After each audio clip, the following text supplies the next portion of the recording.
देखो जी question number 2 में देखो, क्वेश्चन नंबर 2 के अंदर आपको एक यूनिवर्सल दे रखा है ABCDEFGH और आपको ये ए सेट है, ए सेट का कॉम्प्लीमेंट निकालना है। अब आप बताओ यहाँ पर ए सेट का कॉम्प्लीमेंट क्या आएगा?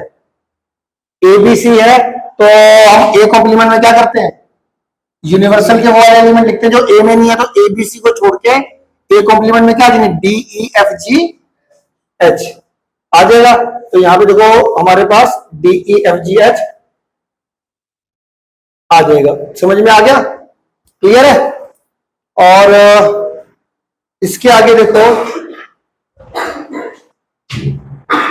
ये देखो ए कॉम्प्लीमेंट में कितना आ जाएगा, ए कॉम्प्लीमेंट मैंने क्या बोला था, क्या क्या आता है, यूनिवर्सल के वो एलिमेंट जो ए में ना हो। तो ए में ABC है तो ए कॉम्प्लीमेंट में क्या है, यूनिवर्सल के वो एलिमेंट जो ए में नहीं है, तो DEFGH।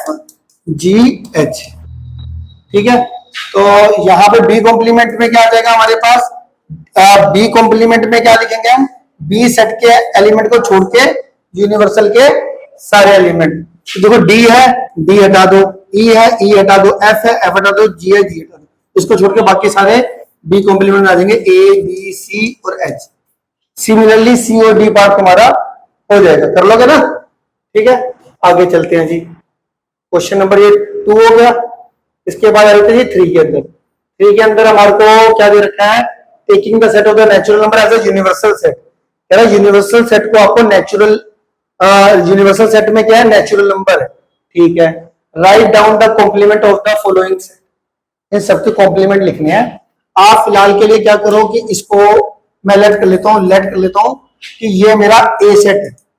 ठीक है, ये मेरा क्या है, ए सेट है। यहीं पे चलो दिखा देता हूं तुम्हारे को साथ के साथ ही। ये तुम्हारा यू क्या था, यूनिवर्सल सेट। यू क्या था हमारा, यूनिवर्सल सेट। अब हमारा फर्स्ट पार्ट क्या है, फर्स्ट पार्ट क्या है, इवन नेचुरल नंबर। सेट क्या है हमारे पास, ये इवन नेचुरल नंबर का कॉम्प्लीमेंट करना है। अब फर्स्ट पार्ट में एक्स एक इवन नेचुरल नंबर है, तो ये जो यूनिवर्सल सेट है वो क्या है, नेचुरल नंबर। अब नेचुरल नंबर में से इवन नेचुरल नंबर माइनस करने हैं तो क्या आएंगे, और नेचुरल नंबर। तो ये मान लेते हैं हमारा यूनिवर्सल सेट है नेचुरल नंबर, और इस सेट का कॉम्प्लीमेंट निकालना है, x is an even natural number. तो आप क्या करोगे, फिलहाल के चलो मैं इसको लिख लेता हूं ए, इसका कॉम्प्लीमेंट निकालना है, इसका कॉम्प्लीमेंट निकालना है। तो ए का कॉम्प्लीमेंट निकालना है, इवन नेचुरल नंबर का कॉम्प्लीमेंट, वो कॉम्प्लीमेंट का साइन पा दिया। तो इवन नेचुरल नंबर का कॉम्प्लीमेंट कैसे निकलेगा, कि आपके यूनिवर्सल के वो एलिमेंट जो ए सेट में ना हो। ए सेट में तो इवन नेचुरल नंबर है, तो कॉम्प्लीमेंट में उससे क्या आ जाएगा, ओड नेचुरल नंबर। ठीक है, 2-3 पार्ट करा रहा हूं, उसके बाद आपने खुद ही ट्राई करना है। अब सेकंड पार्ट क्या कर रहा है कि इस सेट के अंदर क्या है, ओड नेचुरल नंबर। तो ओड नेचुरल नंबर का कॉम्प्लीमेंट निकालना। तो यूनिवर्सल सेट के अंदर जो एलिमेंट है उसमें उसके सारे एलिमेंट आ जाएंगे ओड नेचुरल नंबर को छोड़ के। तो आपको पता है जो नेचुरल नंबर होता है वो इवन नेचुरल नंबर और ओड नेचुरल नंबर को ही मिलकर बना होता है। तो अगर ओड नेचुरल नंबर को छोड़ के बचे कौन से, यूनिवर्सल सेट के इवन नेचुरल नंबर। तो हमारे इस सेट का जो कॉम्प्लीमेंट आएगा, नेचुरल नंबर का जो कॉम्प्लीमेंट आएगा, तो भाई ये ओड नेचुरल नंबर का कॉम्प्लीमेंट क्या आएगा, इवन नेचुरल नंबर। क्यों आएगा, क्योंकि हमारा यहाँ पर ओड नेचुरल नंबर क्या होता है, 1 3 5 7 अप टू सो ऑन। तो इसका कॉम्प्लीमेंट करेंगे तो यूनिवर्सल के वो एलिमेंट जो इस सेट में नहीं है, इसमें क्या है, ओड नेचुरल नंबर। तो 1 3 5 को छोड़ के नेचुरल नंबर के सारे एलिमेंट लिखे जाएंगे इसमें, तो वो कौन से होंगे, इवन नेचुरल नंबर। ठीक है, थर्ड पार्ट में क्या है, x is a positive multiple of 3।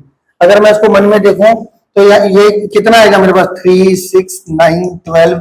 ठीक है, और यूनिवर्सल सेट क्या है मेरा, नेचुरल नंबर। तो मैं यहाँ पे क्या लिखूंगा कि वो एक नेचुरल नंबर भी है और नॉट अ मल्टीपल ऑफ 3 है। कॉम्प्लीमेंट में नॉट अ मल्टीपल ऑफ 3 है। मल्टीपल ऑफ 3 का कॉम्प्लीमेंट निकालना है, यूनिवर्सल सेट है नेचुरल नंबर, और जिस इस सेट का कॉम्प्लीमेंट निकालना है मल्टीपल ऑफ 3। तो मल्टीपल ऑफ 3 का क्या आएगा, नेचुरल नंबर भी होना चाहिए and is not a multiple of 3। Natural number क्यों लिखना जरूरी है, क्योंकि यूनिवर्सल सेट में नेचुरल नंबर है, तो नेचुरल नंबर भी होना चाहिए और मल्टीपल ऑफ 3 भी नहीं होना चाहिए, वो उसके कॉम्प्लीमेंट में आएगा। ठीक है, ये मेरा कौन सा हो गया, थर्ड पार्ट। ठीक है, इसी तरीके से x is a prime number, तो आपने क्या लिख दिया, इसके यूनिवर्सल सेट तो आपका क्या नेचुरल नंबर, तो प्राइम नंबर को छोड़ के तो यहाँ पे क्या लिखते हैं x is a positive composite number and x is equals to 1 and x is equals to 1। Composite number क्या होते हैं, प्राइम नंबर कौन कौन से होते हैं आप बताओ। प्राइम नंबर होते हैं 2 3 5 7 जिसके दो दो फैक्टर होते हैं। तो इन्होंने बोला एक तो सारे कंपोजिट नंबर और एक x की value 1 x is not a prime number, x is not a prime number तो आ जाएगा, तो x इज इक्वल टू 1 उसमें भी लिखना पड़ेगा। चलेगा ना। x is not a prime number and x is equal to 1 ये भी लिखना है, क्योंकि वो जो 1 है वो आएगा तो है, तो नाइदर प्राइम होता है नॉट कंपोजिट होता है। तो आप इसमें ये भी लिख दो x is not a prime number and x is equal to 1 and x belong to natural number होगा। ठीक है, x is a perfect square, तो यहाँ पे लिखो x is not a perfect square and x belong to natural. जो third है, ये थर्ड पार्ट उसमें बोले पॉजिटिव मल्टीपल। अब जब पॉजिटिव में डालेंगे नेगेटिव मल्टीपल तो रहेंगे ना, तो हम उसमें सेट ऑफ नेचुरल नंबर है ना यूनिवर्सल, तो सेट ऑफ नेचुरल नंबर तो उसमें तो नेगेटिव नंबर है ही नहीं। पहली बात यूनिवर्सल सेट में ही हमारे पास नेचुरल नंबर का सेट है। नेचुरल नंबर आपको पता है पॉजिटिव होते हैं 1 2 3 4, उसमें आपका पॉजिटिव मल्टीपल ऑफ 3 का अगर हम लोग कॉम्प्लीमेंट निकालें तो नॉट अ मल्टीपल ऑफ 3 आएगा। ठीक है, तो ये बाकी के पार्ट आपने कर लेने हैं। ठीक है, तो यहाँ पे एक और भी देख लो, चलो ये था हमारा परफेक्ट स्क्वायर, यहाँ पे लीजिए not a perfect square and belong to natural number. यहाँ पे लीजिए परफेक्ट क्यूब का कॉम्प्लीमेंट क्या आएगा, नॉट अ परफेक्ट क्यूब और x belong to natural number. x belong to natural number लिखना जरूरी है, ये बता दिया। ये अगर गलती से आपने ये ना लिखा तो आपका आंसर गलत हो जाएगा। ठीक है, यहाँ पर क्या है x प्लस 5 इक्वल टू 8 का कॉम्प्लीमेंट निकालना है इस सेट का, तो 5 को उधर लेके जाओगे तो कितना आ जाएगा, x इक्वल टू 3 आ जाएगा ना। तो आप क्या लिखोगे, x belong to natural number and x not equal to 3। यहाँ पर आया x इक्वल टू 3, तो यूनिवर्सल सेट में से x इक्वल टू 3 को हटा के क्या लिखोगे, जो x नॉट इक्वल टू 3 भी और नेचुरल नंबर भी है, तो समझ लो एक तरीके से 3 को छोड़ के सारे नेचुरल नंबर। ऐसी सिमिलरली ये है, और x is greater than equal to 7 का कॉम्प्लीमेंट करा तो ये क्या आ जाएगा हमारे पास। अब आप अगर मैं इसको वैसे लिखूँ रोस्टर फॉर्म में तो ये क्या आ जाएगा 7 8 9 10 11 सो ऑन, उसका कॉम्प्लीमेंट क्या आ जाएगा 1 2 3 4 5 6 1 2 3 4 5 6। तो इसमें देखो x लेस देन 7 लिख दिया and x belong to natural number लिख दिया। ये बात आ गई समझ में, क्लियर है। यहाँ पर x belong to natural number and 2x plus 1 greater than 10, 1 को उधर लेके जाओगे तो कितना आ जाएगा, 1 को उधर लेके जाओगे तो आ जाएगा यहाँ पर 2x, इसको अगर मैं देखो तो 2x, ये 1 को उधर लेके जाओगे तो 9, x की वैल्यू कितनी आ जाएगी 9/2। तो देखो मैंने उल्टा कर दिया, कॉम्प्लीमेंट में तो उसकी अपोजिट स्टेटमेंट ही आती है ना, लेस देन इक्वल टू, ये ग्रेटर देन 9/2 है, ये लेस देन और equal to 9/2 and x belongs to natural number. ठीक है, 4 क्वेश्चन देख लो।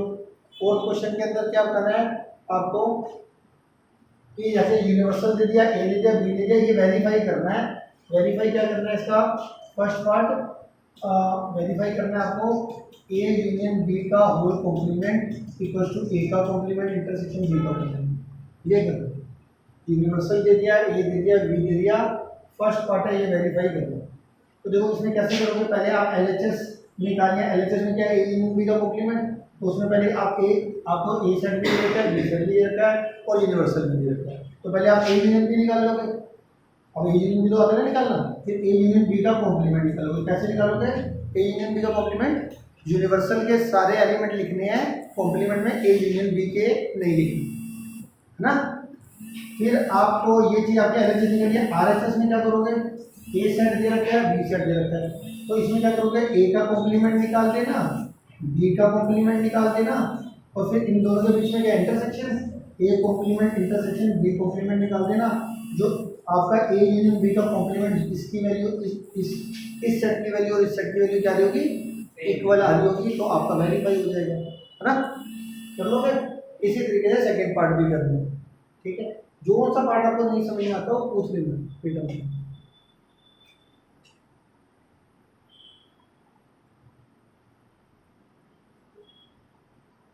अगला है जी क्वेश्चन नंबर 5, तेरा draw appropriate Venn diagram of the each of the following. सबसे पहले था ए यूनियन बी का कॉम्प्लीमेंट। ए यूनियन बी, अगर आपको पता हो ए यूनियन बी क्या होता है हमारे पास ए यूनियन बी की अगर मैं बात करूं तो ये मान लेते हैं ये यूनिवर्सल सेट है, ए सेट ये रहा, बी सेट ये रहा।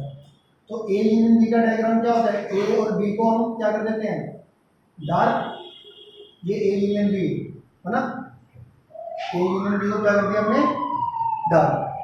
अब अगर ए यूनियन बी के कॉम्प्लीमेंट, ये ए यूनियन बी का वेन डायग्राम है, अगर मैं मुझे ए यूनियन बी का कॉम्प्लीमेंट करना है तो इसको छोड़ के रेक्टेंगल का सारा एरिया, इसको छोड़ के इस दोनों सर्कल को छोड़ के रेक्टेंगल का सारा एरिया वो हो जाएगा हमारा ए यूनियन बी का कॉम्प्लीमेंट। तो ये देखो जैसे कि मैंने वेन डायग्राम में दे रखा है, ये दोनों सर्कल छोड़ दिए और बाकी सारा एरिया शेड कर दिया, वो आ गया मेरे पास ए यूनियन बी का कॉम्प्लीमेंट।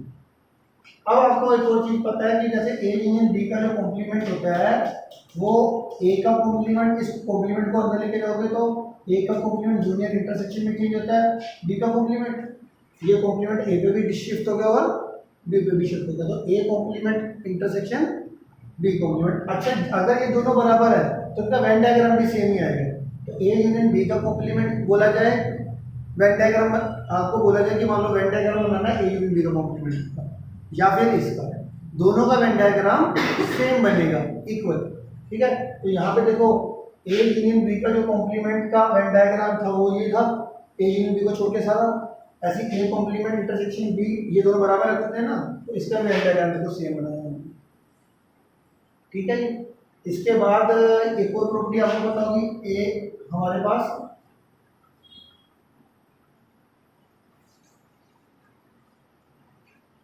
इसके बाद आपको ये प्रॉपर्टी पता होगी कि ए इंटरसेक्शन बी का जो कॉम्प्लीमेंट, जब भी ये होल के ऊपर कॉम्प्लीमेंट होता है तो जो कॉम्प्लीमेंट जब अंदर जाता है दोनों सेट्स में, तो अगर इंटरसेक्शन होता है तो यूनियन में चेंज जाता है और यूनियन है तो इंटरसेक्शन में कन्वर्ट हो जाता है।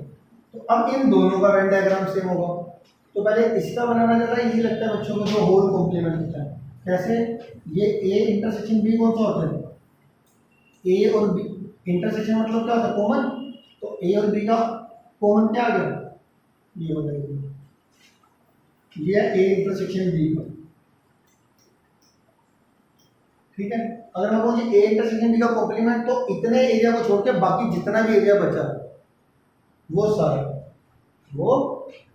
सारा आपका, अब देखो इन्होंने इसको छोड़ के इतना एरिया छोड़ के ये बाकी देखो ये आपने आपका कलर कर दिया है ना।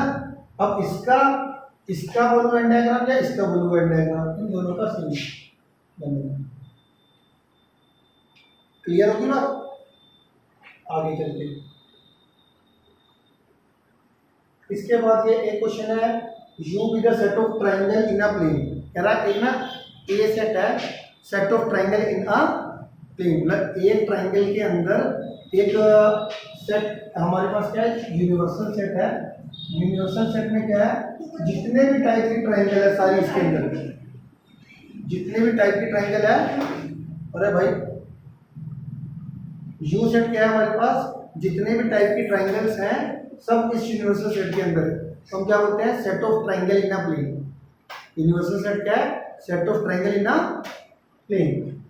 अब एक सेट है, उसमें कह रहा है कि कम से कम एक एंगल होना चाहिए वो डिफरेंट फ्रॉम 60 होना चाहिए। अब डिफरेंट फ्रॉम 60 का मतलब पहले प्रैक्टिकल समझोगे तो मतलब मिनिमम एक एंगल 60 से डिफरेंट होना चाहिए, मिनिमम एक एंगल, दो एंगल भी 60 से डिफरेंट। अब दो एंगल 60 से डिफरेंट हो गए तो तीसरा एंगल अपने आप ही डिफरेंट फ्रॉम 60 होगा। तो इस सेट के अंदर ना इक्विलेटरल ट्राइंगल को छोड़ के सारी ट्राइंगल आती है। तो इसके कॉम्प्लीमेंट में क्या आ जाएगा, इसमें सारी टाइप की ट्राइंगल है, इसमें इक्विलेटरल ट्राइंगल को छोड़ के बाकी सारी टाइप की ट्राइंगल है। तो ए कॉम्प्लीमेंट में क्या आ जाएगा अपना, सेट ऑफ इक्विलेटरल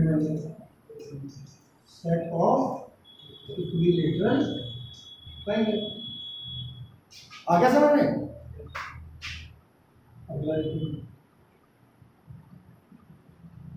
लास्ट में ये आ गया जी filling the blanks, last question. इसमें क्या कह रहा है, A union A complement, A union A complement. कोई भी सेट जिसको जोड़ सकते हैं कोई ए यूनियन ए कॉम्प्लीमेंट, कोई भी सेट और उसका कॉम्प्लीमेंट का यूनियन करो तो हमेशा यूनिवर्सल सेट आएगा। Yes sir. अगर आप दिमाग में तो आप कुछ भी करके देख लो आप, जैसे ठीक है कोई भी एग्जांपल लेके देख लीजिए। फाइव का जो कॉम्प्लीमेंट होता है वो क्या आएगा, फाइव का कॉम्प्लीमेंट, इसमें बच्चा फंस जाए। फाइव का कॉम्प्लीमेंट इंटरसेक्शन ए करना है, हाँ फाइव का कॉम्प्लीमेंट यूनिवर्सल होगा। फाइव का कॉम्प्लीमेंट यूनिवर्सल कैसे होगा, फाइव के अंदर एक भी एलिमेंट नहीं है, कॉम्प्लीमेंट में तो आप यूनिवर्सल के एलिमेंट लिखते हो जो सेट में ना हो, और फाइव में तो कुछ भी नहीं था तो उसका कॉम्प्लीमेंट में तो सारा यूनिवर्सल सेट आ जाएगा ना, तो यूनिवर्सल के एलिमेंट लिखते हैं। इंटरसेक्शन करेंगे ए, अब यूनिवर्सल बड़ा सेट होता है कि ए बड़ा सेट होता है, बड़ा, तो इन दोनों में इंटरसेक्शन में छोटे वाला सेट होता है ए, इन दोनों का कॉमन सेट होता है। ए सेट के सारे एलिमेंट यूनिवर्सल में होंगे ना, तो इन दोनों का कॉमन सेट तो ए है। और अगला है कि कोई सेट और उसके कॉम्प्लीमेंट में क्या कॉमन है, सेट और उसके कॉम्प्लीमेंट में तो एक भी एलिमेंट कॉमन नहीं आता, तो क्या आपको पता है ए कॉम्प्लीमेंट में ए के एलिमेंट आते ही, तो इसका आंसर कितना आएगा 5। और दूसरा यूनिवर्सल का कॉम्प्लीमेंट इंटरसेक्शन ए, और यूनिवर्सल का कॉम्प्लीमेंट, अब यूनिवर्सल का कॉम्प्लीमेंट इसमें और इसमें फंस सकते हैं बच्चा, बस दो बार। यूनिवर्सल का कॉम्प्लीमेंट 5 आएगा, क्यों आएगा, यूनिवर्सल के कॉम्प्लीमेंट में हम क्या लिखेंगे, यूनिवर्सल के वो एलिमेंट जो यूनिवर्सल में ही नहीं आते, तो एक भी एलिमेंट नहीं होगा। 5 इंटरसेक्शन ए, इंटरसेक्शन ए, तो किसी भी एम्प्टी सेट का किसी ए सेट के साथ इंटरसेक्शन करते हो, किसी भी एम्प्टी सेट का इंटरसेक्शन, क्योंकि इसमें एलिमेंट एक भी कॉमन नहीं आएगा, क्यों नहीं आएगा, क्योंकि एम्प्टी सेट में एक भी एलिमेंट नहीं है, इसमें कुछ भी एलिमेंट है तो कॉमन तो एक भी एलिमेंट नहीं आना। तो हमारा क्वेश्चन नंबर 7 हो गया कंप्लीट।